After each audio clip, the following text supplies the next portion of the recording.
No dia 6 de junho de 1944, 34 mil soldados norte-americanos embarcaram em uma missão decisiva. Em média, eles tinham 22 anos. E muitos acreditavam que não conseguiriam voltar. Eu escrevi uma carta para minha irmã dizendo: não espere que eu volte para casa. Eu achava que ia morrer. Em 1944, a Europa estava ocupada pelos nazistas. Os aliados lançaram o maior ataque por mar da história, contra um litoral fortemente defendido pelas forças alemãs. Era a melhor chance de libertar a Europa Ocidental. Mas para os soldados, mesmo chegar em terra foi uma batalha pela sobrevivência. Você chegava até a praia de Omaha, mas ao sair da embarcação não conseguia chegar até aqui. Você lutava para sobreviver em meio à arrebentação. Esta é a história épica da batalha de 12 horas pela praia de Omaha. No fundo, sabiam que estavam fazendo a coisa certa, não apenas pelo seu país, não só pela sua família, mas pelo mundo inteiro. Mas uma das maiores reviravoltas da história moderna dependeu de fatores surpreendentes e estratégias extraordinárias. Não foi apenas uma questão de homens e armas avançadas, mas de mágicos e invenções bizarras, como tanques capazes de nadar, paraquedistas explosivos e espiões que mandavam mensagens secretas através de pombos. Uma batalha onde as vidas de milhares de soldados norte-americanos dependeram da precisão da previsão do tempo ou da fivela do paraquedas. Mesmo assim, apesar de estratégias e dispositivos engenhosos espalhados ao longo de 300 metros de areia exposta, as armas mais poderosas da guerra ainda são a liderança e a bravura.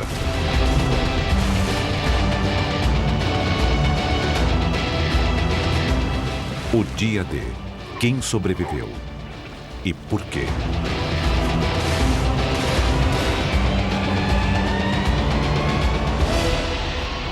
Heróis do Dia D.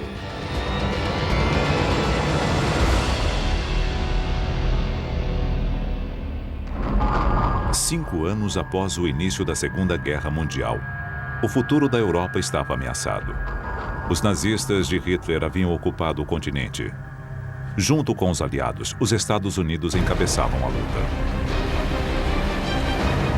Eram 6 horas da manhã no litoral francês.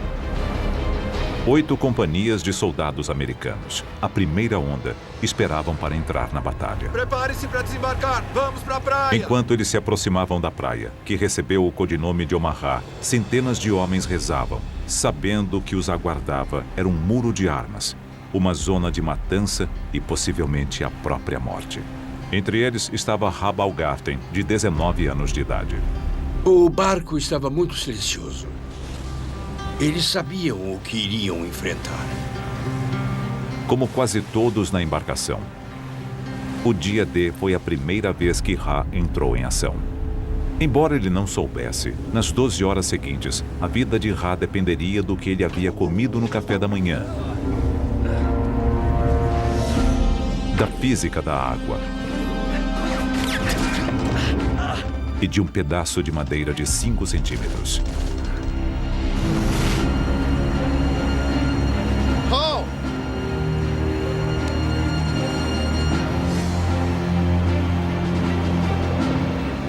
Apenas um ano antes, Ra estava estudando na Universidade de Nova York. Ele era um promissor jogador de beisebol. E então foi convocado. Eu escrevi uma carta para minha irmã dizendo: não espere que eu volte para casa. Eu achava que ia morrer. Um dos motivos pelos quais Ra quis ir para a guerra foi a sua fé. Eu sou judeu e via as notícias dizendo que os alemães estavam invadindo as cidades, forçando as pessoas a usarem a estrela de Davi. Como todos os soldados judeus, Ra teve a opção de mudar a religião listada em sua plaqueta de identificação. Desse modo, se ele fosse capturado, poderia evitar a perseguição nazista. Mas Ra tinha outras ideias. Eu desenhei uma grande estrela de Davi na minha jaqueta, com as palavras Bronx, Nova York escritas em volta. Assim não teriam problema para me identificar. Ra e seus companheiros foram enviados para a praia de Omaha.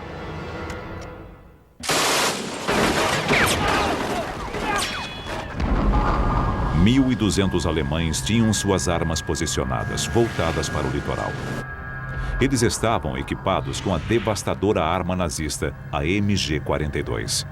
Ela era a metralhadora mais rápida do mundo, 2 vezes mais veloz do que a metralhadora Browning norte-americana.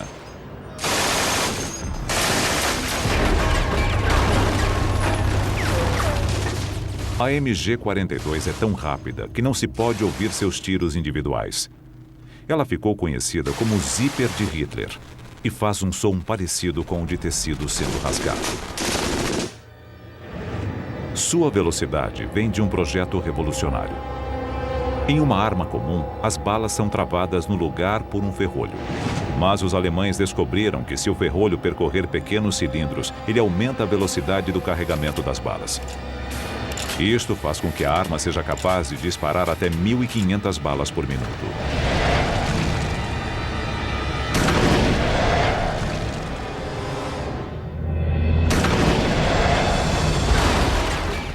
São 25 balas por segundo, em uma velocidade de mais de 3.200 km por hora, diretamente até o barco de Ra.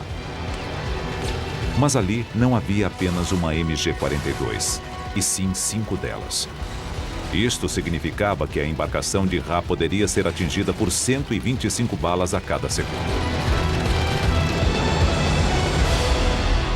Quando um atirador de verdade emprega taticamente aquela metralhadora, é um pesadelo. Uma das primeiras coisas que você tem que fazer em combate é procurar as metralhadoras do inimigo e pegá-las. Tomá-las imediatamente.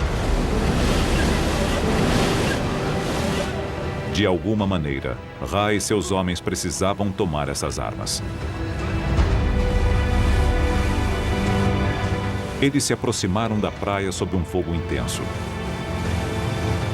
Entrou tanta água no barco por causa da forte ondulação que eles começaram a afundar. E o movimento violento do barco poderia causar outro problema: o enjoo causado pelo mar.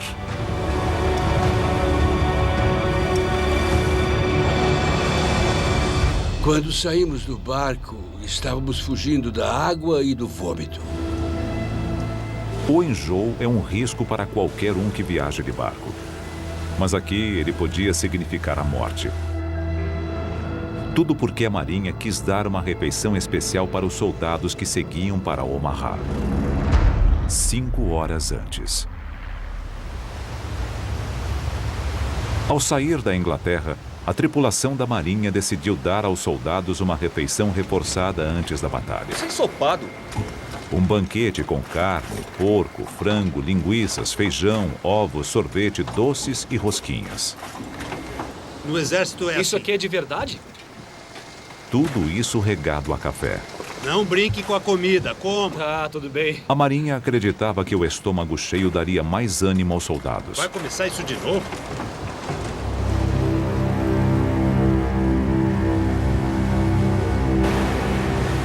Ra pulou o café da manhã e comeu só um chocolate. Mas para outros, o banquete foi mais como a última refeição de condenados à morte. O enjoo deve ter afetado a capacidade deles lutarem em uns 60%. Ao chegar na praia de Omaha, muitos dos homens estavam debilitados. E não havia hora pior para isto acontecer.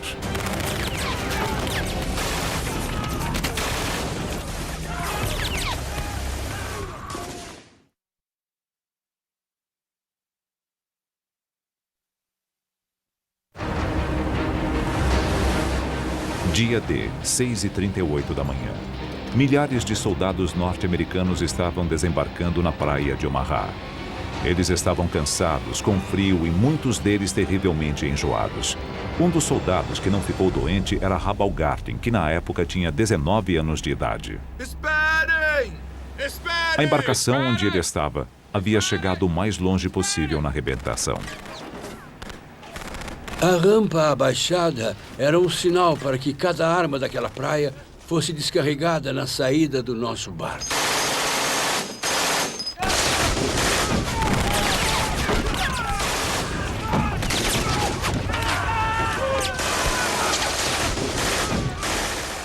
As metralhadoras alemãs miravam na rampa de saída do barco, abatendo homens sem misericórdia. Para sobreviver, os soldados tinham de fazer a única coisa que eles haviam sido avisados para não fazer: pular na água pela lateral. E eu mergulhei.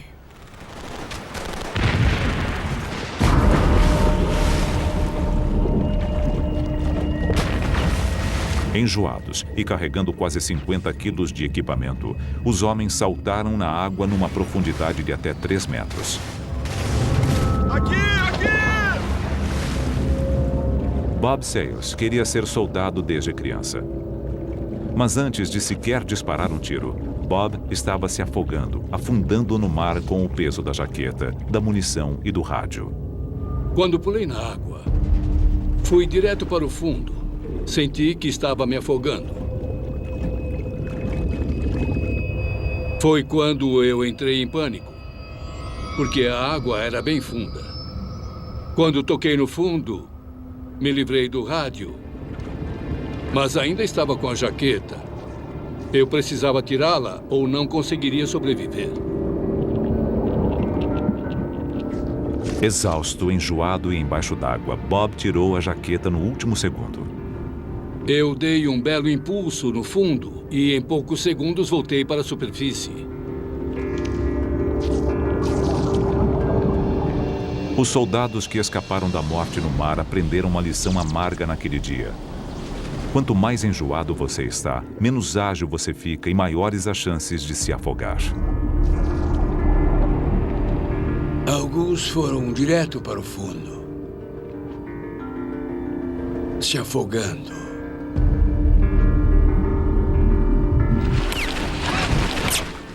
Hall havia comido apenas um chocolate no café da manhã e não estava enjoado. Mas como todos os soldados que não se afogaram, ele enfrentou outro perigo na água: as implacáveis rajadas de balas que iam em sua direção a 900 metros por segundo. Sobreviver a este inferno dependia de uma surpreendente lei da física, porque naquele momento era a água que poderia salvá-los. Vamos colocar desse lado. Tá Estão legal. todos prontos? Charlie Adcock é um perito em balística que está fazendo um experimento para descobrir o que acontece quando as balas da MG-42 atingem a água. Para isto, ele está usando a tecnologia do século XXI. O que temos aqui é uma câmera de alta velocidade. Ela vai deixar o tempo 120 vezes mais lento. O Ben vai disparar sua MG-42, que foi a arma utilizada para atirar contra os soldados em Omaha. E vamos ver o que acontece. A bala viaja a uma velocidade de cerca de 900 metros por segundo. O que acontece se ela não parar no tanque? Ela vai sair do tanque e vamos ter que tapar o buraco e tentar novamente. Engatilhar. Era o que eu ia dizer. Vamos engatilhar a arma. Espera. Pronto? Estamos prontos. 3, 2, 1...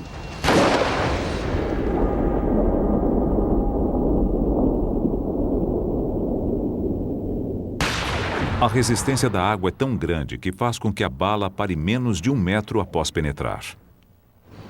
Basicamente, ela foi de 900 metros por segundo para zero em 75 centímetros, no máximo.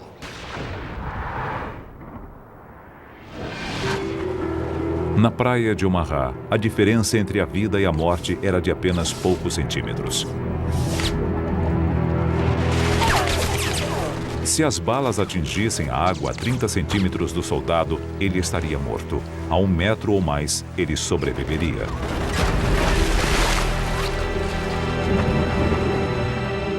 A missão dos soldados havia começado há apenas 2 minutos. Dos 1.450 soldados que chegaram naquela primeira onda na praia de Omaha, calcula-se que mais de 1/3 morreu na primeira hora.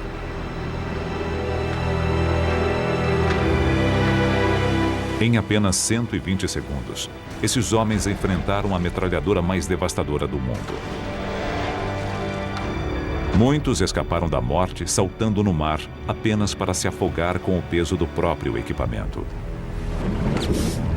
Os sobreviventes foram aqueles que estavam a mais de 1 metro do local onde qualquer uma das balas tenha atingido a água. Vai! Vamos lá! Rabalgarten estava entre os sortudos. 2 minutos após chegar na praia de Omaha, ele ainda estava vivo. Vamos lá! Foi uma visão horrível e foi muito surreal, porque a água se revolvia ao meu redor.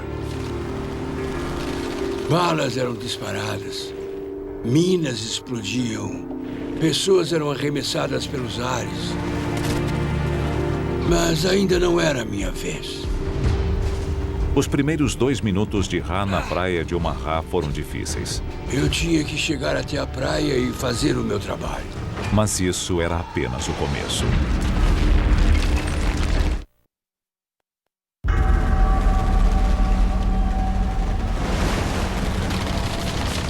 6 de junho de 1944, em Omaha, a praia mais sangrenta do dia D.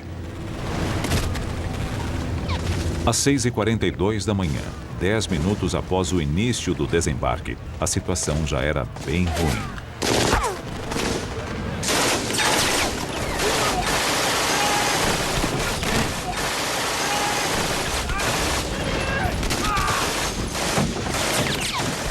Centenas de homens da primeira onda da invasão haviam sido mortos ou feridos. Muitos outros eram alvos fáceis dentro d'água. E eles ainda não haviam chegado na parte mais difícil, a praia. Os homens precisavam atravessar a praia, totalmente expostos sob o fogo contínuo das metralhadoras. Era uma zona mortal de 300 metros de largura, o equivalente a 3 campos de futebol.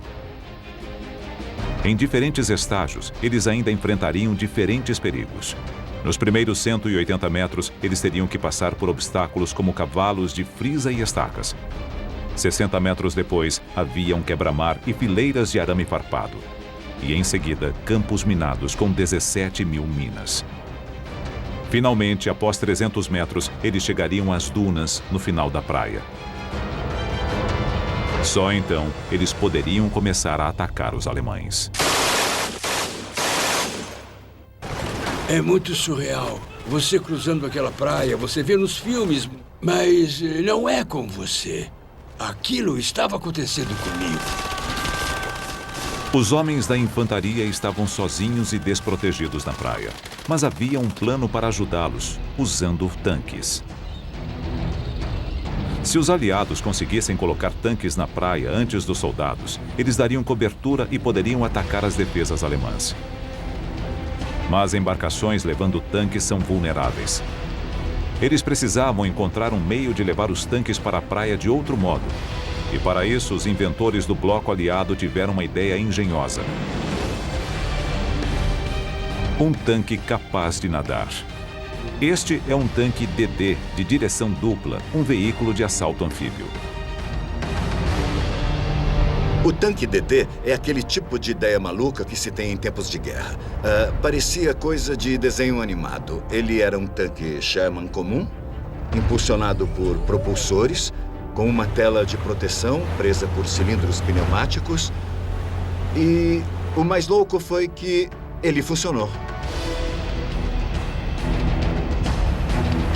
Nos meses que antecederam o dia D, os tanques anfíbios foram testados e passaram com louvor.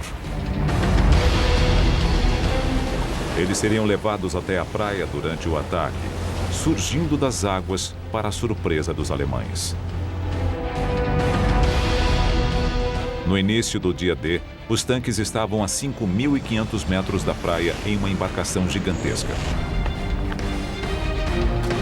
Um dos comandantes dos tanques era o sargento Don Lucy, com 24 anos de idade na época. Ele vinha de uma grande família irlandesa na Califórnia, o mais novo de 6 irmãos. Don era um homem grande e gentil, de 1,90 m, que amava seu pastor alemão, Duke. Todo mundo conhecia Don como Babe. A tarefa de Don era colocar um tanque DD na praia de Omaha junto com outros 31 tanques. Na praia haveria um tanque a cada 45 metros dando cobertura para a infantaria, mas havia um problema.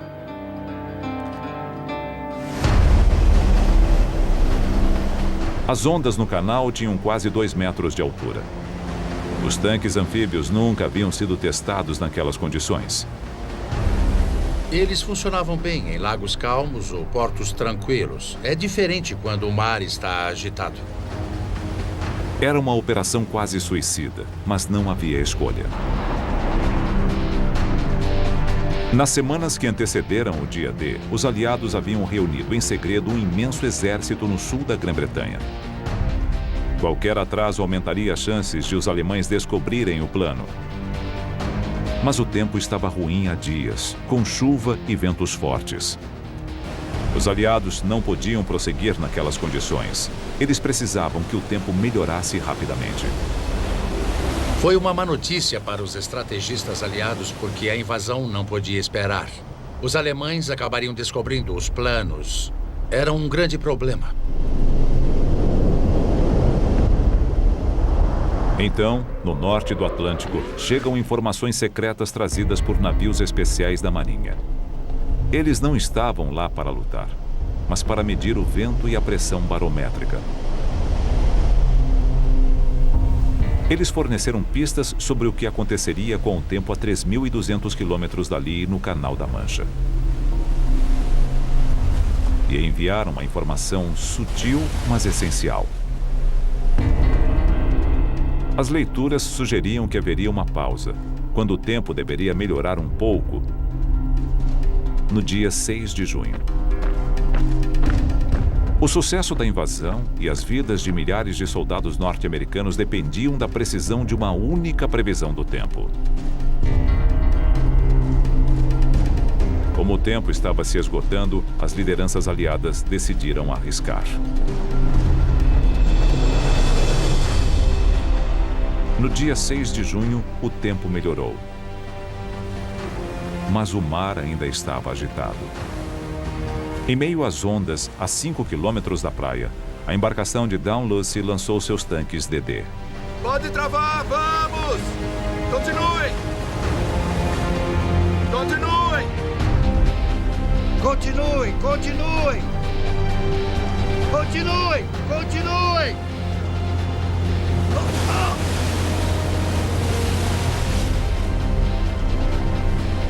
O tanque de Dunn estava flutuando e funcionava bem, mas ele não havia sido projetado para lidar com ondas de 2 metros.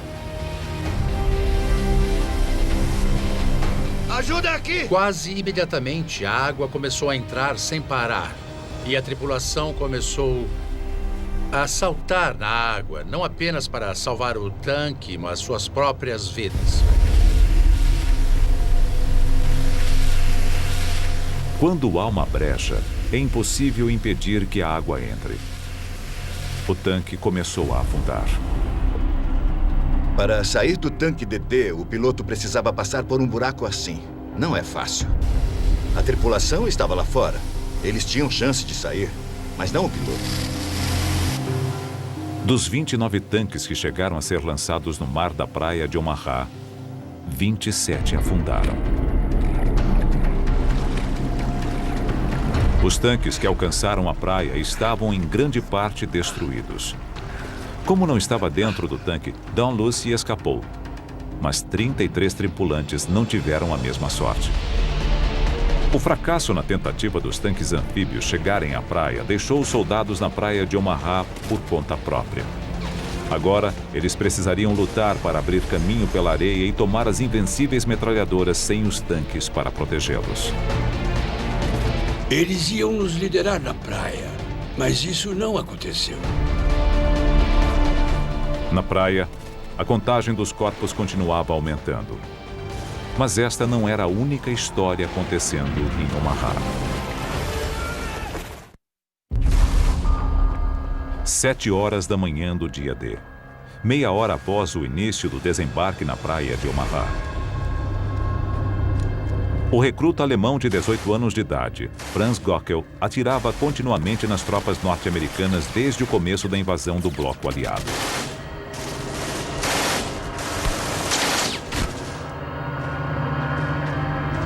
Gockel atirava de um grande bunker de concreto em uma posição alta na praia. Ele fazia parte de uma rede de 14 posições fortificadas, construídas no topo das dunas. Um produto de antivisão militar alemã.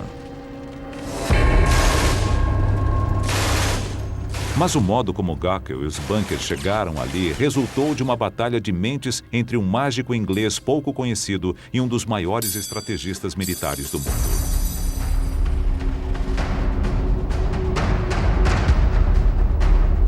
Gockel é um dos 20 mil homens encarregados de defender a Normandia. Apenas um ano antes, ele estava trabalhando na empresa do pai, perto do Vale do Ruhr, consertando telhados danificados pelas bombas dos aliados. Mas, como inúmeros outros alemães, ele foi convocado para a máquina de guerra de Hitler. 6 meses antes.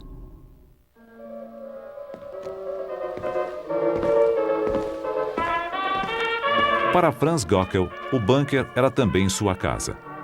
Dentro do posto de guarda de concreto, ele e seus companheiros dormiam, comiam, ouviam música e descansavam. No dia D, eles já estavam ali há meses. O fato era que os soldados enviados para a Normandia para proteger as defesas do Atlântico achavam que era um posto fácil. Eles tinham comida boa, tinham instalações confortáveis e um ambiente agradável. A guerra não estava sendo muito difícil para eles. Na verdade, nenhum deles acreditava que teria de defender o litoral de uma invasão. Os soldados não eram os únicos a pensar desta maneira. Pouquíssimos altos comandantes alemães achavam que os aliados atacariam o litoral da Normandia.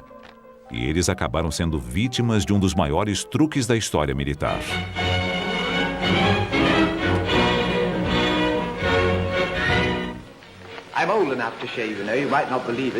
E este foi o homem que forneceu a inspiração. Jesper Meskelin era mágico profissional e ilusionista. Jesper Meskelin vinha de uma família de mágicos de uma longa dinastia que havia sido famosa durante a Era Vitoriana. Quando a guerra começou, Meskelin quis usar suas habilidades mágicas para ajudar a combater os nazistas. Segundo fontes, ele disse que se era capaz de enganar as pessoas em um teatro, onde era o centro das atenções, sob as luzes da ribalta com o público a poucos metros de distância, ele tinha certeza de que conseguiria enganar um soldado alemão a mais de 1 quilômetro de distância.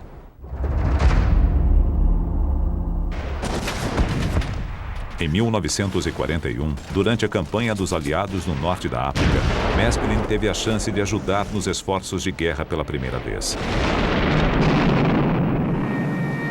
Ele se uniu a um grupo secreto chamado Força A para desenvolver táticas militares.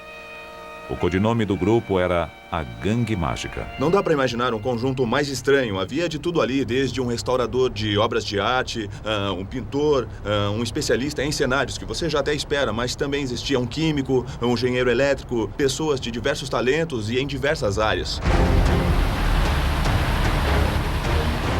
No norte da África, os aliados precisavam de toda a ajuda possível. Eles estavam perdendo a campanha. Antes da batalha crucial de El Alamein, eles usaram uma ilusão para enganar os alemães, cortesia da Gangue Mágica.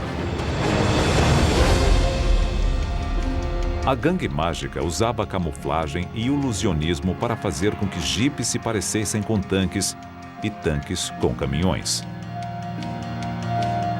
Eles criaram um exército falso e levaram os alemães a acreditar que os aliados atacariam pelo sul em vez de o norte. E o truque funcionou. Os aliados venceram em El Alamein, virando o resultado da campanha norte-africana a seu favor. No Egito, a cidade de Alexandria estava sendo pesadamente bombardeada em ataques noturnos. A Gangue Mágica planejou um apagão na cidade inteira. Depois, construiu uma Alexandria de mentira com falsas luzes noturnas a 5 quilômetros do litoral e induziu os inimigos a bombardear uma baía vazia. A ilusão sempre foi usada na guerra, desde sempre, desde a primeira briga travada, quando alguém fingiu que ia dar um soco e não deu e enganou o adversário. Mas Meskelin e sua gangue usaram a tecnologia para isso. Ele era um homem do seu tempo que também deu um toque teatral à estratégia. Em 1943, os estrategistas dos aliados perceberam que as ideias de Maskelyne poderiam ter um uso tático ainda melhor. Eles esconderiam o verdadeiro local onde a Europa seria invadida, criando uma locação falsa.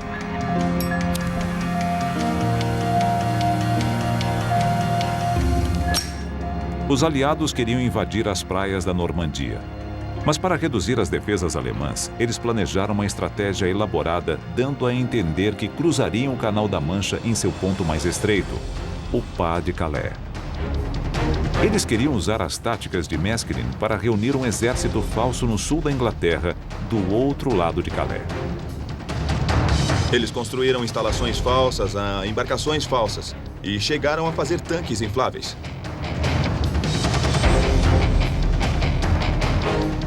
Eles pediram para que o general Patton fosse até lá e fizesse várias visitas oficiais na esperança de que a espionagem alemã percebesse ou que todo aquele equipamento falso fosse visto por algum avião e que os convencesse de que havia alguma movimentação ocorrendo naquela região, quando na verdade era apenas um embuste.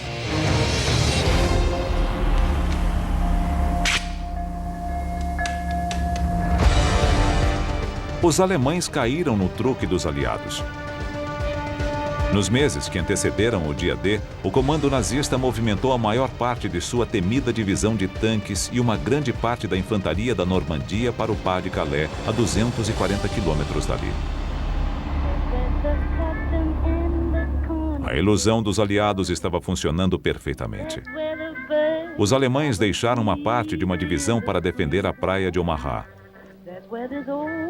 Franz Göckel pertencia a uma pequena força de 600 homens, mas não por muito tempo.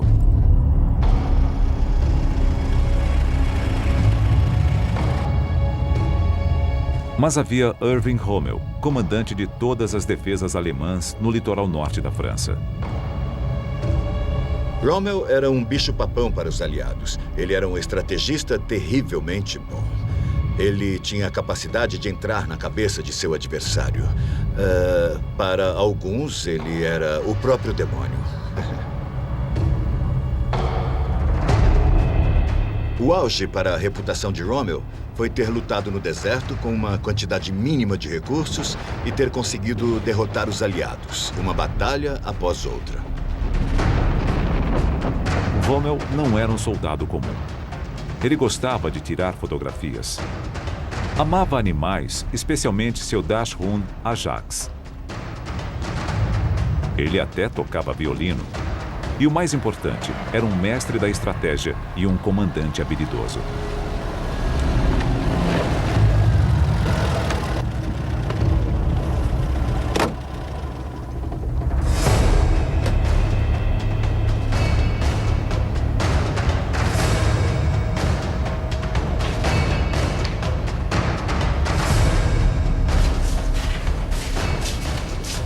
Rommel era conhecido por colocar suas tropas em forma e tirar o máximo de seus soldados. Em Omaha, Rommel teve um déjà vu.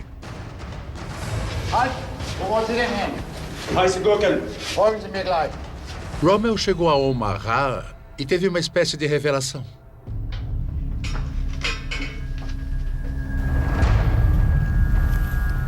Ele se lembrou de outra praia que conhecia bem, Salerno.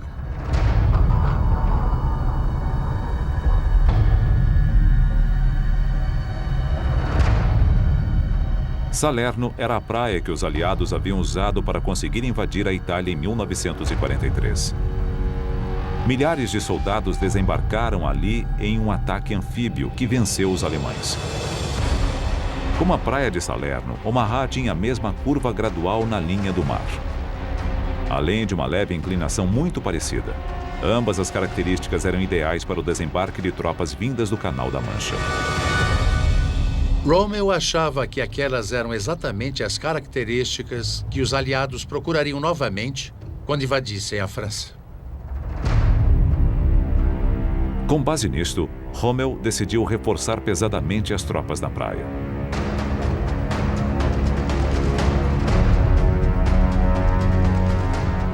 Nos meses seguintes, a praia de Omaha passou por uma transformação.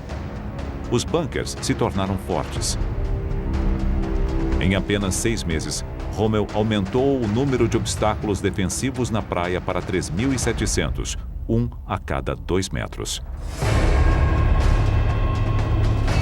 E depois enviou mais homens para Omaha, muitos veteranos já testados por guerras, dobrando o número de soldados para 1.200.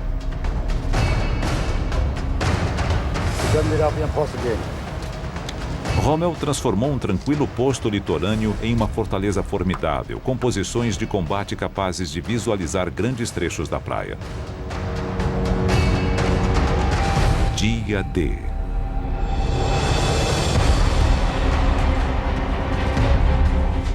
No dia 6 de junho de 1944, as suspeitas de Rommel foram confirmadas.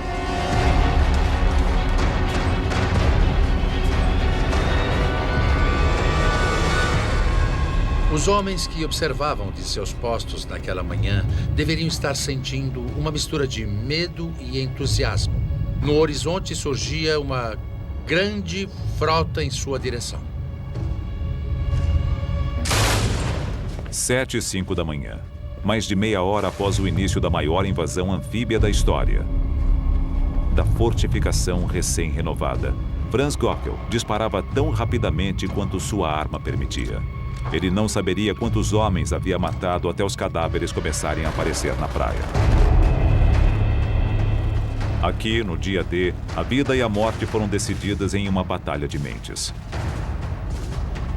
Inicialmente, os aliados haviam sido bem-sucedidos em esconder o ponto de invasão dos alemães. Mas o gênio tático de Rommel acabou com qualquer vantagem que eles haviam conseguido com a ilusão, e as consequências foram devastadoras. Vamos armar aqui! Vamos! Naquele momento, Rabaulgarten estava no início da zona de matança na praia de Omaha. Em meio ao caos, Ha viu Robert Gabert, seu melhor amigo no exército.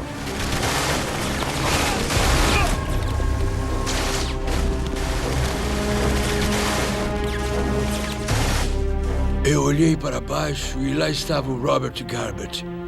Aquilo mexeu comigo porque não consegui conter as lágrimas que escorreram como sangue pelo meu rosto. Vem aqui! Para os soldados norte-americanos, as primeiras horas da invasão da praia de Omaha foram um verdadeiro inferno. Mas não era para ter acontecido dessa maneira. Os aliados tinham um plano para destruir todas as forças defensivas alemãs, mas uma coisa os impediu.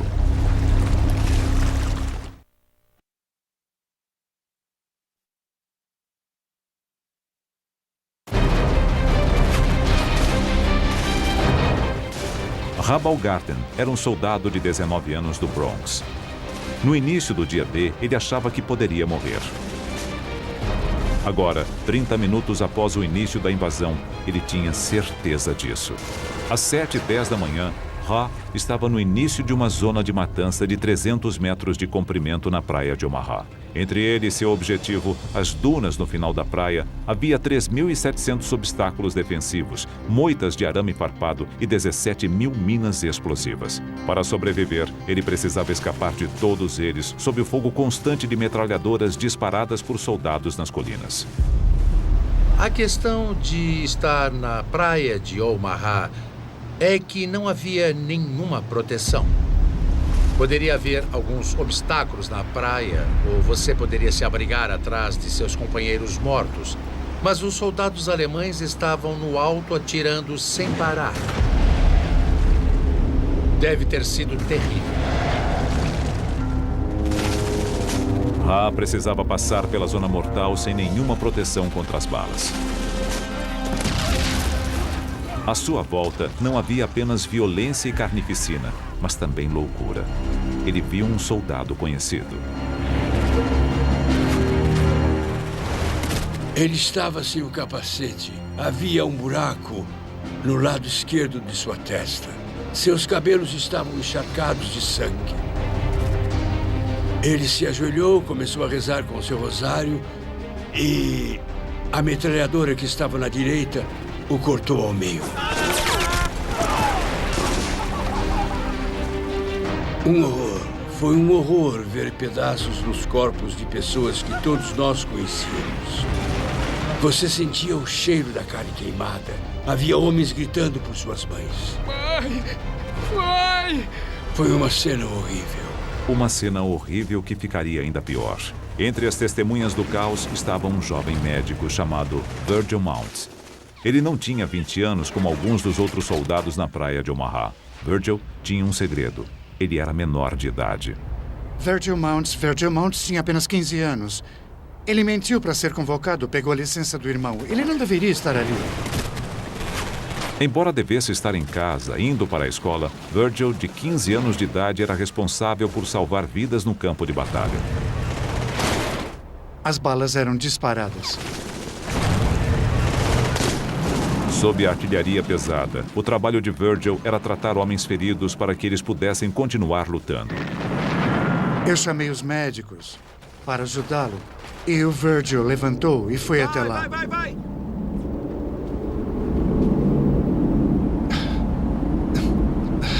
É muito difícil falar sobre isso. Ele foi até lá para tentar ajudar aquele homem ferido e as balas não paravam de vir. Sai daí! Os alemães disparavam balas de canhão a cada minuto nos soldados da praia. Quando uma bala de canhão atinge alguma coisa, ela se quebra em milhares de fragmentos, uns grandes, outros pequenos. Eles viajam a mais de 2.700 metros por segundo e são devastadores para soldados próximos. Os fragmentos podem, inclusive, atravessar um corpo e atingir outro. Uma bala que atingiu um objeto próximo explodiu em fragmentos, atingindo o corpo de Virgil Mounts. E ele morreu imediatamente. Médico! Isso é uma coisa que eu jamais vou conseguir tirar da minha mente. É uma imagem tão viva quanto uma foto bem aqui na minha frente. Você nunca esquece esse tipo de coisa. Ele tá morto! Por mais trágica que tenha sido a morte de Virgil Mounts, a verdadeira tragédia é que ela poderia ter sido evitada. Isso porque os aliados sabiam o tipo de artilharia pesada que os alemães tinham para defender a praia de Omaha e haviam planejado tomá-la mais cedo naquela manhã. Atrás das colinas, os alemães haviam reunido um grande arsenal. Havia 30 armas antitanques, 17 morteiros e mais de 20 canhões de campanha.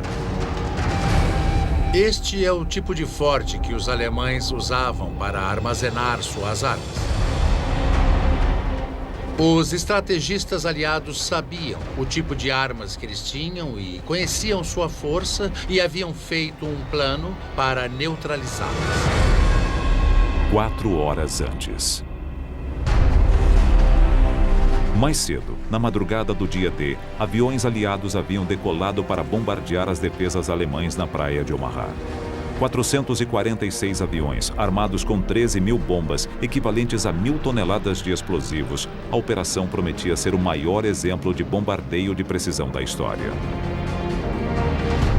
A Força Aérea declarou que eles eram tão precisos a ponto de atingirem uma lata de picles a 3.000 metros de altitude, e aquela era a chance de provar. Mas as nuvens estavam densas e baixas, e os bombardeiros dependiam do radar, uma invenção relativamente nova para chegar até o litoral. A Marinha não confiava nos radares e temia que as bombas atingissem os navios dos próprios aliados que aguardavam no oceano. Quando os bombardeiros dos aliados se aproximaram da praia, as nuvens impediram que eles vissem seu alvo. E por causa do perigo de errar e atingir a frota que estava no oceano, eles receberam ordens para atrasar a operação.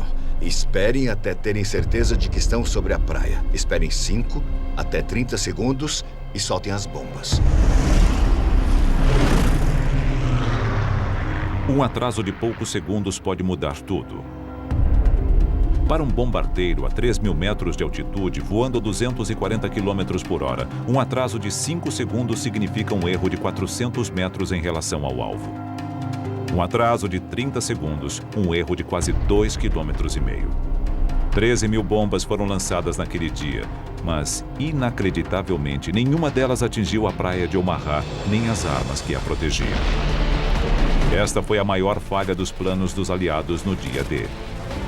Ah, meu Deus, nada está funcionando. Aqueles seriam dos piores dias. Habalgarten estava no início da praia plana e exposta.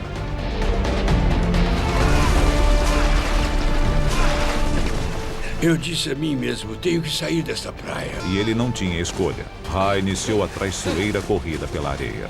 Eu pensava comigo mesmo qual seria a sensação de uma bala passando pelo meu corpo. Como seria levar um tiro?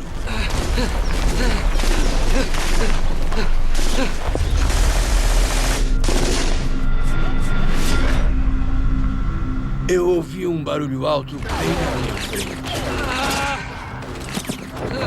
Eu caí na areia perto de uma armadilha. Esperava que tivesse sido no meu braço ou na minha perna, mas não no meu tronco. Virei meu fuzil e havia um buraco na parte do pente e lá dentro havia 7 balas. Essas balas salvaram a minha vida.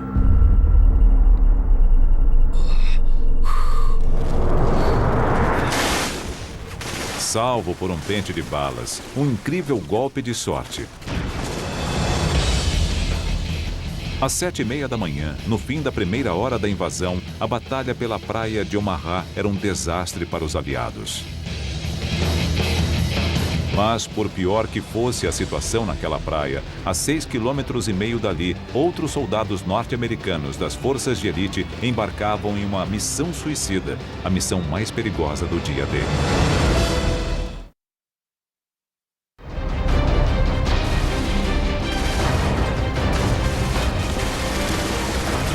Uma hora após o desembarque na maior invasão anfíbia da história, os soldados norte-americanos se viram às portas da morte.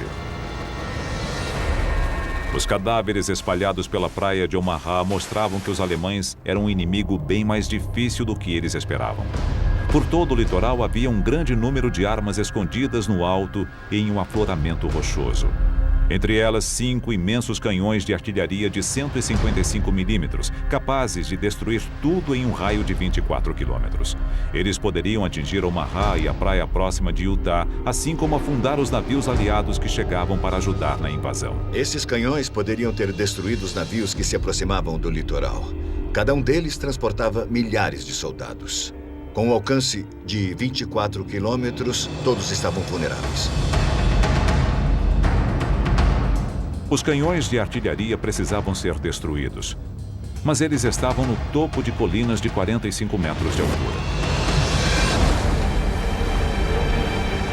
Para pegar os canhões, seria necessário um tipo especial de soldado, homens treinados para missões suicidas de alto risco. Sabíamos que seria perigoso. Nós acreditávamos que poderíamos fazer aquele trabalho. Isto fazia parte do treinamento do comando. Eles nos diziam, vocês podem fazer tudo. George Kartner era um jovem tenente dos Rangers, a elite da infantaria norte-americana. Antes da guerra, George havia desistido de terminar o ensino médio e trabalhava em uma sorveteria. Quando a guerra começou, ele se alistou no exército e sua vida mudou. Ele se mostrou um candidato a oficial excepcional e foi aceito nos Rangers para missões especiais.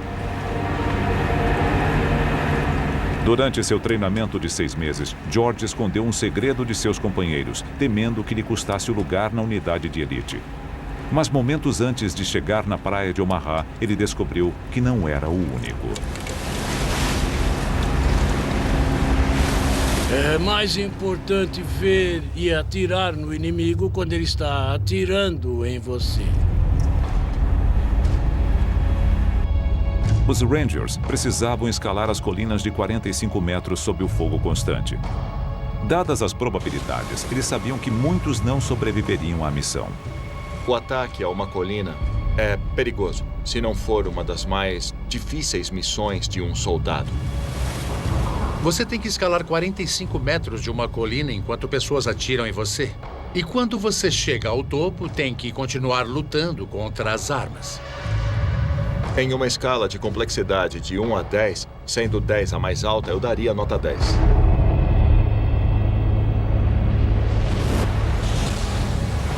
Para ajudar os homens naquela missão impossível, os Rangers tinham um equipamento especial. Enquanto eles treinavam na Inglaterra, foram desenvolvidos ganchos de alpinismo disparados por tubos de morteiro. Durante meses, eles praticaram seu uso e subiam pelas cordas. Mas a prática não envolvia metralhadoras e atiradores de elite disparando constantemente contra eles. O primeiro trabalho dos Rangers era cruzar a praia e chegar às colinas. A metralhadora que estava na nossa esquerda, no topo da colina, começou a disparar contra nós quando ainda estávamos na embarcação. Vamos! Vamos! E 2 dos homens ao meu lado foram feridos. Vai, vai, vai! Com gravidade. Recebi um tiro na lateral. O médico olhou e disse: "Você vai ficar bem, vou fazer um curativo. A bala não atingiu nada importante." Nunca conseguiremos fazer isso. Eu virei e disse: "Isso é um grande erro. Jamais conseguiremos subir essas colinas." Com as rajadas de balas vindas do alto, os Rangers devolveram o fogo e prepararam sua arma secreta: o gancho lançado por foguete. Mas no momento crucial, o lançamento falhou.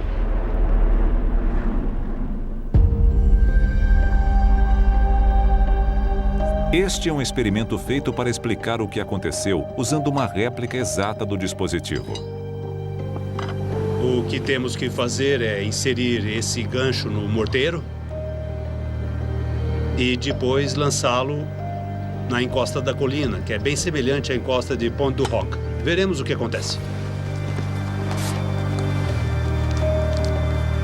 3, 2, 1...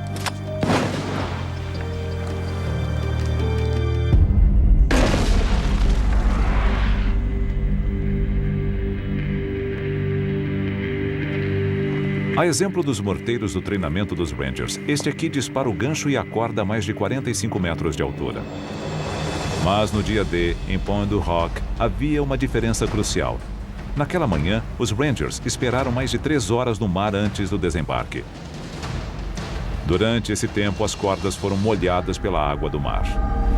O que vamos fazer agora é ensopar a corda com água para reproduzir as condições reais do que aconteceu naquele dia.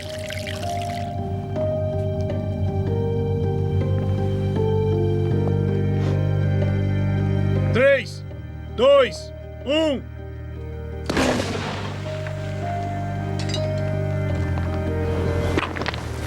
O gancho não conseguiu ir muito longe. Isso pode ser explicado de maneira óbvia pelo fato da corda estar molhada, deixando o gancho mais lento no ar. Uma quantidade pequena de água é suficiente para impedir que o gancho chegue ao topo. Em Pont du Roc, essa foi a diferença entre o sucesso e o fracasso. Para mim foi isso que aconteceu naquele dia. Esse foi um dos problemas que eles tiveram.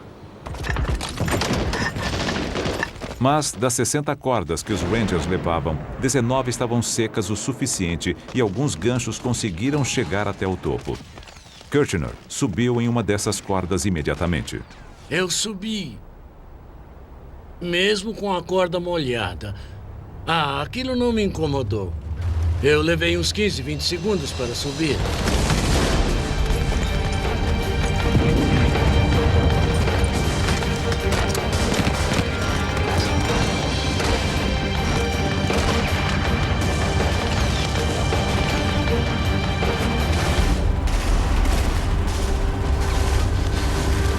Jogar!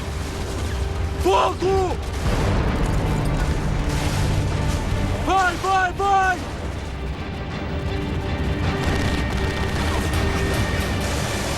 No topo da colina, a batalha continuou. Os sobreviventes abriram caminho entre as balas. E, finalmente, eles encontrariam as armas. Mas, ao chegarem lá, Kirchner e seus colegas ficaram chocados. Os Rangers haviam lutado contra o fogo pesado e sofrido 20 fatalidades para chegar lá e descobrir que os alemães os haviam enganado. Não havia nenhum canhão de artilharia, apenas uma pilha de postes Onde telegráficos. estão os canhões? Não é Aqueles um canhão. soldados haviam se preparado para aquilo durante meses. Eles estavam determinados a cumprir a missão e cheios de adrenalina. Eles finalmente alcançaram o objetivo para descobrir que havia sido tudo em vão. Fomos enganados. Devem ter ficado arrasados. Desmoralizados, os Rangers perceberam que enfrentavam um inimigo com um poder de fogo terrível, que também era capaz de enganá-los. Um inimigo que descarregaria todo o seu arsenal na praia de Omaha.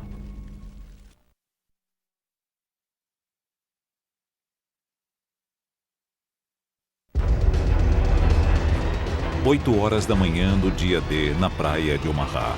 Milhares de soldados americanos enfrentavam um intenso fogo inimigo. Um deles era Hal Baumgarten. Nos últimos 90 minutos, ele havia cruzado 210 metros de uma praia exposta de 300 metros.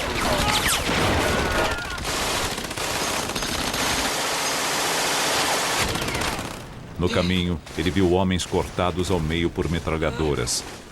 Quase se afogou e escapou da morte por poucos centímetros. Vamos logo, depressa! Agora vinha o bombardeio da artilharia. Era muito assustador.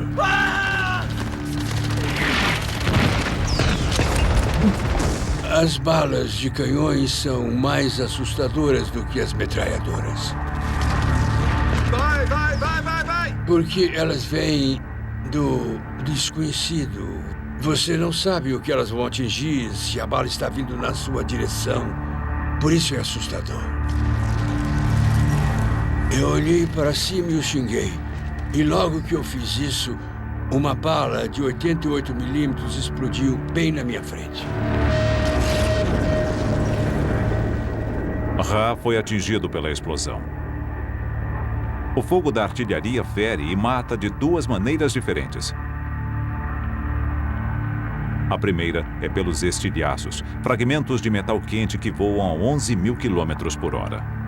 Quando uma bala de artilharia atinge o alvo, arremessa fragmentos quentes de metal para todo lado. É como se 1000 balas fossem disparadas ao mesmo tempo e cortam uma pessoa com a facilidade de uma faca quente cortando manteiga. Aqueles estilhaços são o maior perigo do canhão de artilharia. Meu próprio pai, Eric Ashcroft, foi ferido por um deles quando estava chegando em Seward, outra praia do dia D naquela mesma manhã.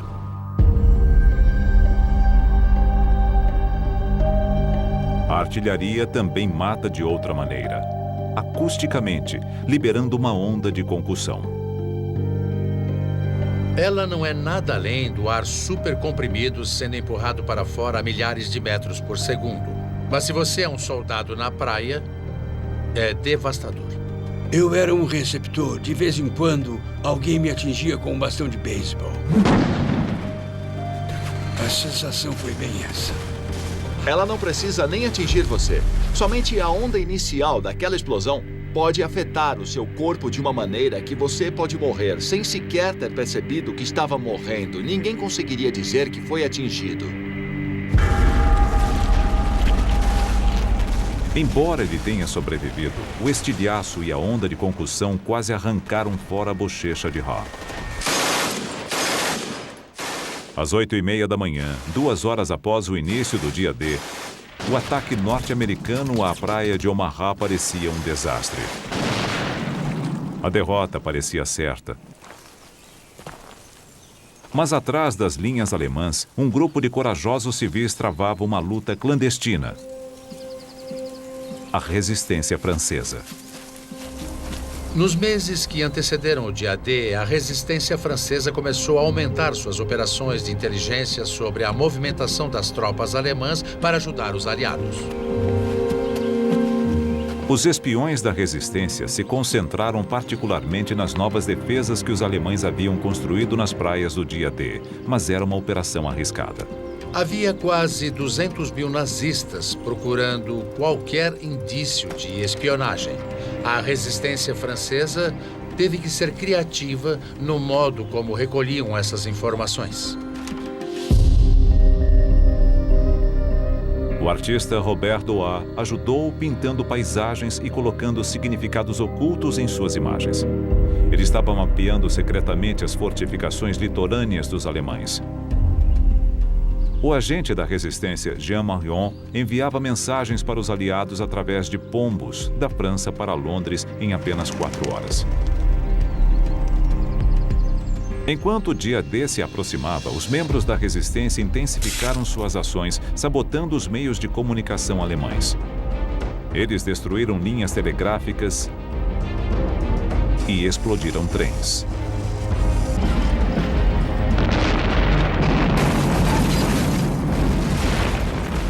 Mas quanto mais ousada ficava a resistência, mais vigilantes se tornavam os alemães. Nas semanas que antecederam o dia D, os alemães contra-atacaram. Eles atiravam nos pombos espiões.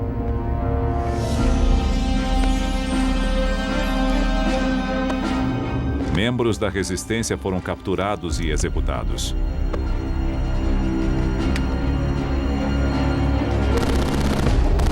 Mas a resistência já havia causado estragos.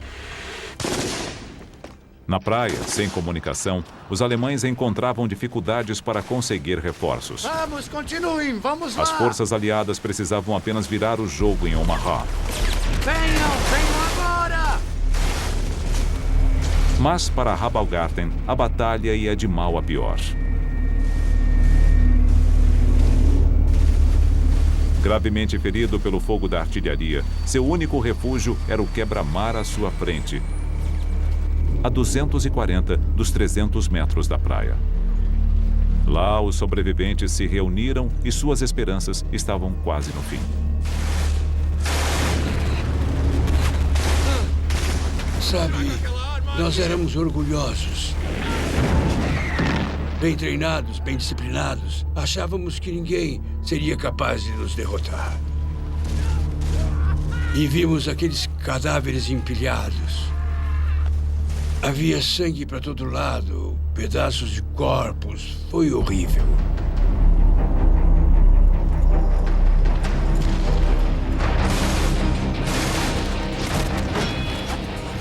Eu me perguntava, por que não comigo?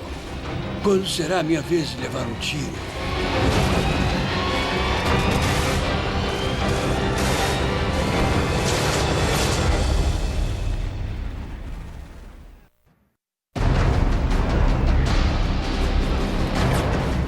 Nove e meia da manhã na praia de Omaha, 3 horas após o início do dia D. O ataque americano estava se desintegrando sob a chuva de balas e bombas alemãs. Entre os que lutavam para sobreviver estava o sargento de 19 anos de idade, Bob Slaughter. Eu era estudante. Ainda não havia terminado o ensino médio. Decidimos que queríamos viver uma aventura, eu acho.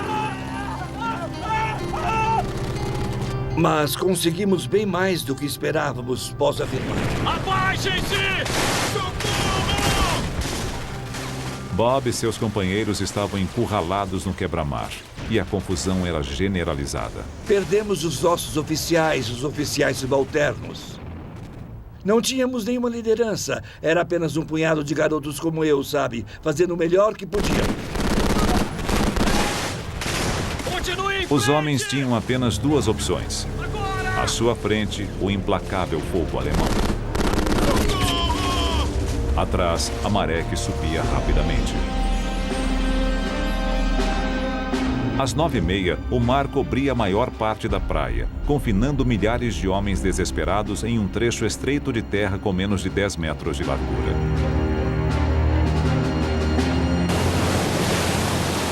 Encurralados, sob o fogo das armas, os homens eram alvos fáceis para os atiradores alemães. Mas chegou a ajuda de outros soldados aliados que estavam em terra. 8 horas antes.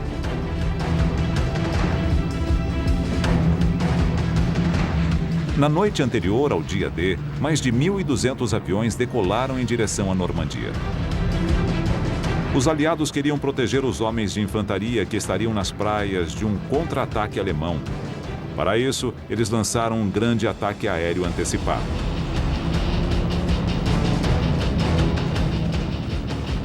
Era a primeira onda de paraquedistas. Mas eles não eram soldados comuns. Com 90 centímetros de altura, feitos de borracha, com pompas. Os aliados enviaram bonecos paraquedistas projetados para enganar os alemães. Eles explodiam em chamas ao aterrissar, enquanto homens das forças especiais emitiam o som de trocas de tiros por meio de alto-falantes para simular um grande ataque. Os alemães acreditaram no embuste. Reservas alemãs foram enviadas para interceptar esses bonecos explosivos. Centenas de homens foram mandados para uma direção quando deveriam seguir para o lado oposto.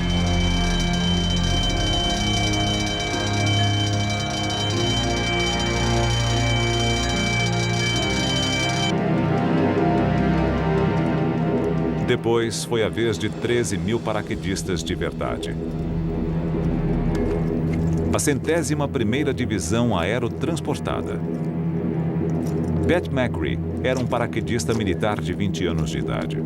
Quando ele voltou à Inglaterra, 1 em cada 5 de seus companheiros havia sido ferido ou morto. O avião de Pat se aproximou do local do salto.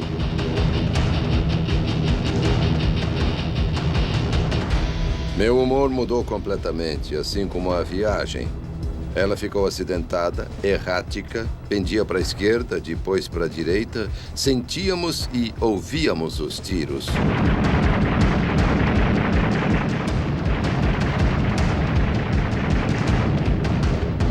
Levantem-se, preparem-se! Levantem-se, preparem-se! Levantem-se, Fazendo o sinal da cruz e rezando, percebendo que havia chegado a hora. Você olha para o cara na sua frente e dá um tapinha nas costas. 6 pronto! 5 pronto! 4 pronto! Está todo mundo bem? É claro que sim. Você vai até a porta e não há nenhuma pausa. Vamos lá! Vai! Era quase como um líquido sendo jogado do avião. Vai! Vai! De repente, vi a corda. Eu a peguei e ela bateu em mim. Levei um tranco e sacudi violentamente. Depois, tive uma sensação de paz e tranquilidade.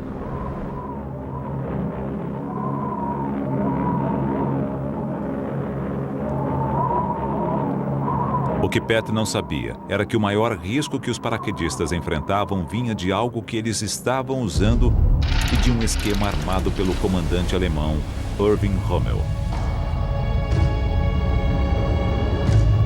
Para dificultar uma invasão aérea, Rommel ordenou que os alemães inundassem centenas de quilômetros quadrados de campos, represando 2 grandes rios da Normandia.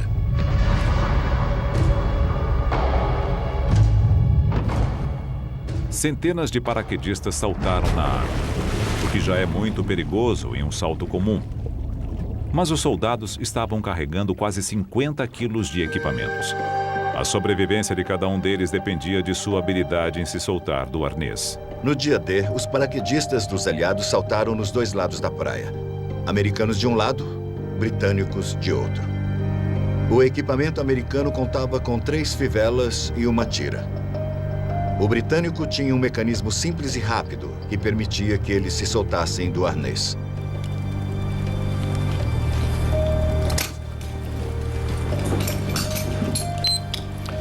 O paraquedista britânico se soltou em apenas 5 segundos. Enquanto o americano ainda está lutando para se livrar do paraquedas. O paraquedas estava preso aos homens. O arnês era uma armadilha mortal. Você tinha que se livrar do paraquedas, porque ele podia cair em cima de você. Se não fizesse nada, em poucos segundos, sua vida chegaria ao fim. Não havia como se soltar rapidamente. Você precisava alcançar lá embaixo, soltar uma perna e depois a outra. O risco era gigantesco. Dos 13.000 paraquedistas que saltaram, centenas se afogaram. Perdemos muitos soldados, gente boa. Para muitos, uma fivela fez a diferença entre a vida e a morte.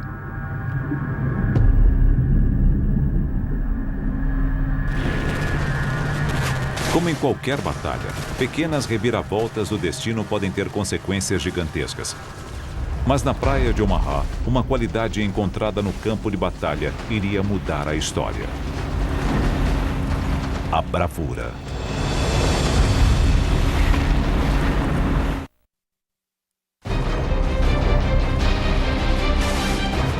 Dez e meia da manhã do dia D. A invasão da Normandia na praia de Omaha estava por um fio. Milhares de soldados americanos haviam sido mortos ou feridos por bombas e balas alemãs. E também pelo enjoo que os enfraqueceu antes da batalha. Pelo afogamento causado pelo peso dos equipamentos, em tanques anfíbios que afundaram nos mares agitados. E pelos arneses dos paraquedas que não se soltaram embaixo d'água. Os soldados lutavam contra enormes dificuldades. Na praia, ferido, o soldado Rabalgaten avaliou a situação. Achei que estávamos perdendo, que era só uma questão de tempo. Começou a passar pela minha cabeça que a invasão pudesse ter falhado. Mas havia um homem observando tudo no oceano. Ele percebeu que sem liderança e fé, a missão na praia de Omaha falharia. Aos 51 anos de idade, ele era o soldado mais velho no local, o general Norman Carter. Ele vinha de uma família humilde. No exército, foi aceito em West Point e se destacou. Mais tarde, casou com uma prima de Eleanor Roosevelt. A poucos metros da praia de Omaha, Cota percebeu que aquele era o momento decisivo de sua carreira e entrou em ação.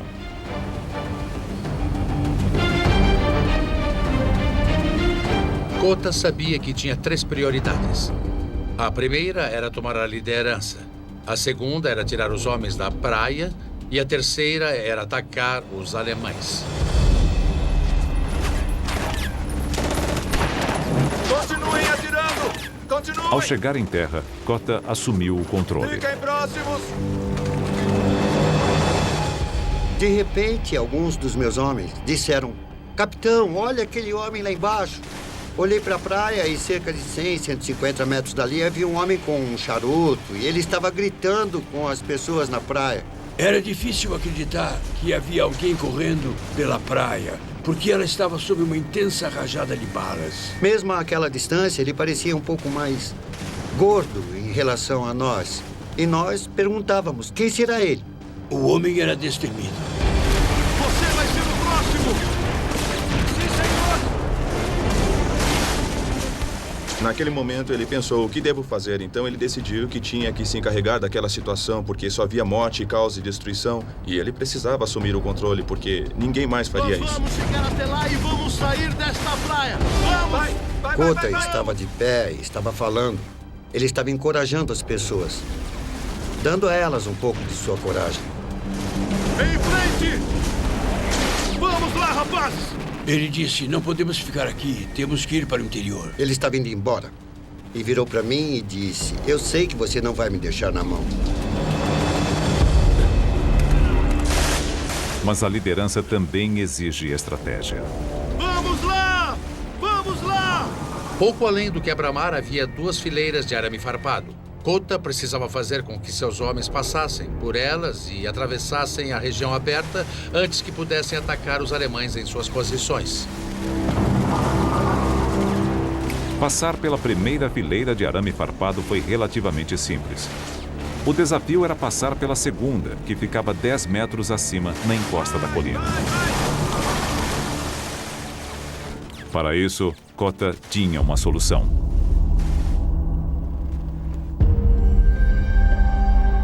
Muito bem. O que temos aqui é um torpedo Bangalore.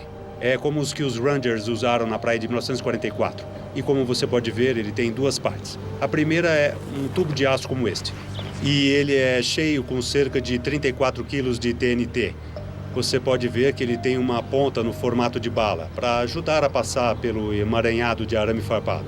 Esta é a segunda parte, e como você pode ver, Ela se encaixa na ponta desta aqui e é usada para ajudar a passar pelas defesas que você vai explodir. Para os soldados sob o fogo, a velocidade era essencial. O torpedo Bangalore precisava explodir rapidamente o arame farpado. Era hora de testar a arma.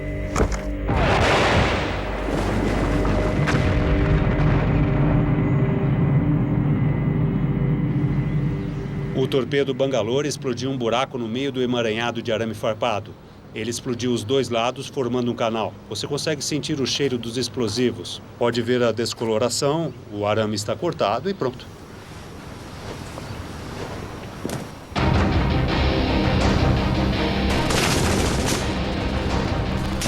O torpedo Bangalore podia fazer o trabalho para Kota e os soldados, mas ele precisava ser colocado no lugar.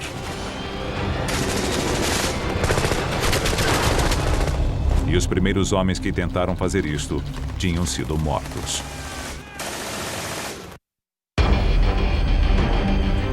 Quando o general Kota chegou à praia de Omaha, enfrentou uma tarefa quase impossível. Os soldados americanos estavam encurralados em uma estreita faixa de areia, com os alemães de um lado e o mar do outro. Exaustos e feridos, eles estavam perto de desistir. Kota precisava inspirá-los e fazer com que acreditassem que era possível vencer a batalha. Para sair da praia, eles precisavam escalar uma colina e passar pelo arame farpado, uma tarefa que já havia custado vidas.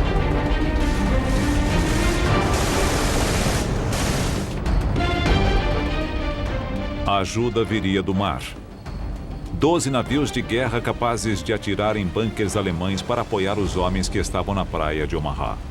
O capitão de um dos navios, o USS Frankfurt, James Semmes, queria ajudá-los, mas não podia. Ele havia recebido ordens de esperar. Sua tarefa não era salvar soldados na praia, mas proteger a vulnerável frota de navios parados no oceano.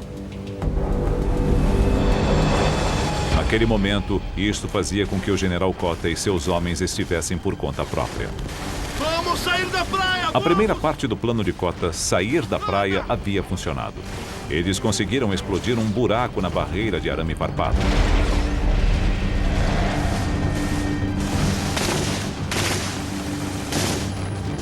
Mas, esperando por eles, perto do topo da colina, havia uma metralhadora MG-42 disparando 25 balas por segundo.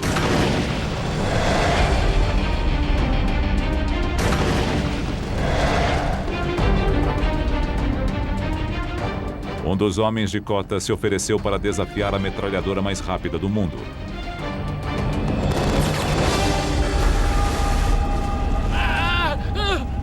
Meu Deus! Imagine que é o Kota. Pela segunda vez, você se encontra em um momento de crise. Um homem foi atingido e grita em agonia. Os outros soldados assistem. Eles começam a hesitar. O que você faz?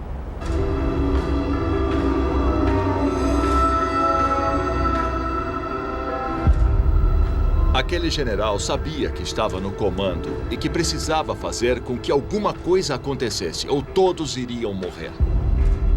Kota mostrou sua determinação com uma frase que se tornou famosa. Senhores, estamos sendo mortos na praia. Vamos morrer lá no interior. Ele então usou a melhor arma que tinha à disposição. Por aqui! A liderança. E foi o primeiro a subir a colina.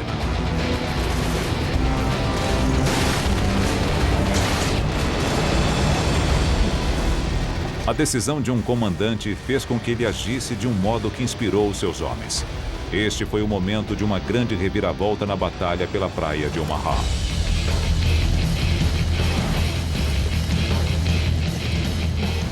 Kota liderou o ataque. Enquanto isto, a 16 quilômetros dali, no oceano, outra decisão essencial estava sendo tomada. Nos navios que participaram do dia D, alguns dos oficiais tentavam acompanhar a batalha. Esta filmagem feita na época mostra centenas de homens mortos ou feridos na areia e nas águas. Os oficiais estavam a ponto de desistir. No meio da manhã, eles consideraram movimentar algumas das tropas que haviam restado para a outra praia. Os oficiais enfrentavam um dilema estratégico: usar os contra-torpedeiros para proteger os navios de transporte ou para atacar os alemães na praia. Começaram a chegar notícias que algumas tropas estavam conseguindo quebrar as barreiras alemãs. Binóculos. Após horas de espera, os comandantes da Marinha finalmente deram a ordem para o combate. O comandante James Semmes, do USS Frankfurt, recebeu permissão para ir para a praia. Velocidade total. Semmes levou Frankfurt tão perto da praia que se arriscou a raspar o casco no leito do mar. A menos de 750 metros da praia, o Frankfurt virou de lado e abriu fogo, começando o ataque. As balas passavam por cima de mim, você ouvia um zunido e depois um boom. Você ouvia o barulho do bum, bum, bum, bum, bum, bum, bum, bum, bum. Eu queria apertar a mão do comandante daquele navio. Para os homens, foi um momento de alívio. 11 outros navios de guerra se juntaram ao ataque. Após horas enfrentando uma derrota iminente, a batalha na praia de Omaha estava finalmente começando a melhorar para os americanos.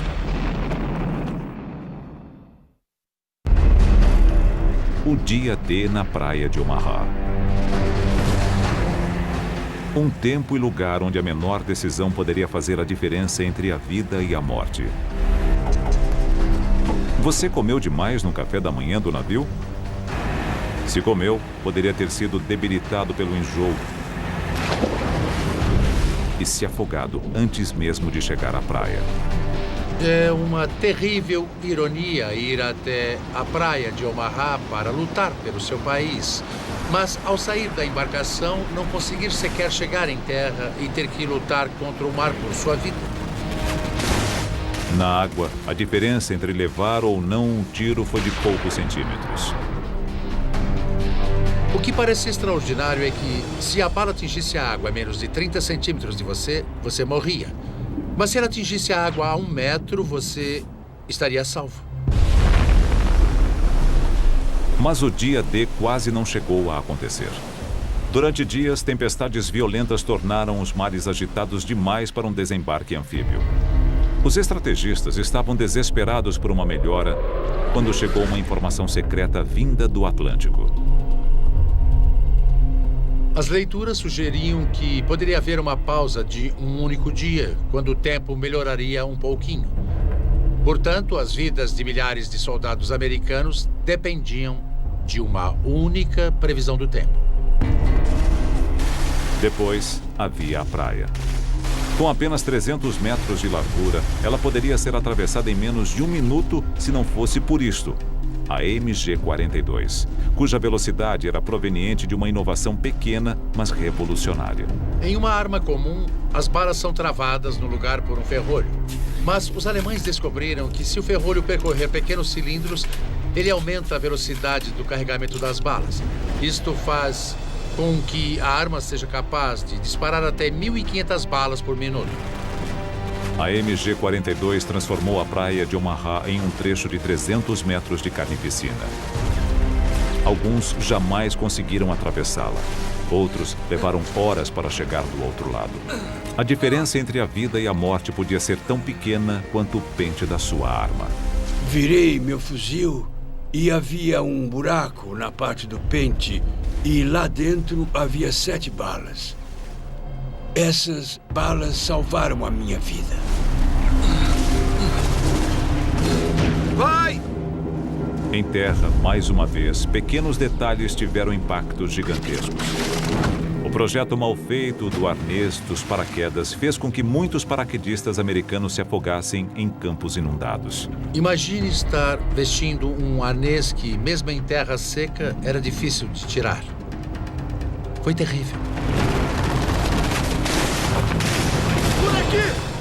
Mas em batalha, a bravura ainda é capaz de mudar o destino. O general Cota e seus homens conseguiram ultrapassar os obstáculos. O homem era destemido.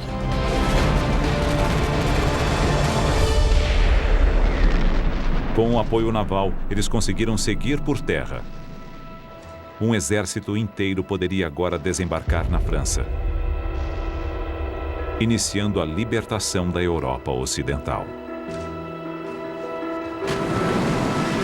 É impressionante que nos dias que se seguiram ao dia D, chegaram mais 200 mil homens, trazendo 3 milhões de toneladas de suprimentos, com uma logística que o mundo jamais havia visto e também não viu desde então.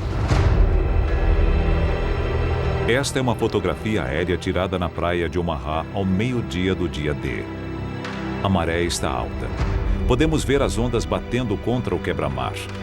Embarcações, tanques abandonados e os veículos no mar. Mas entre eles também podemos ver centenas de pontos.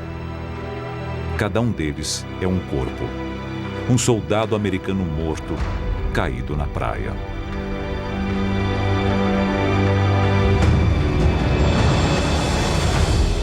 Nas 24 horas seguintes, o soldado Rabalgarten foi ferido 4 outras vezes, 5 vezes ao todo.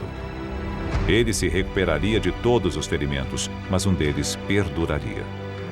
Eu sofri uma grande culpa por ter sobrevivido. Eu ficava me perguntando por que eu, muita gente, quando reza para Deus, pergunta por que eu tenho essa doença?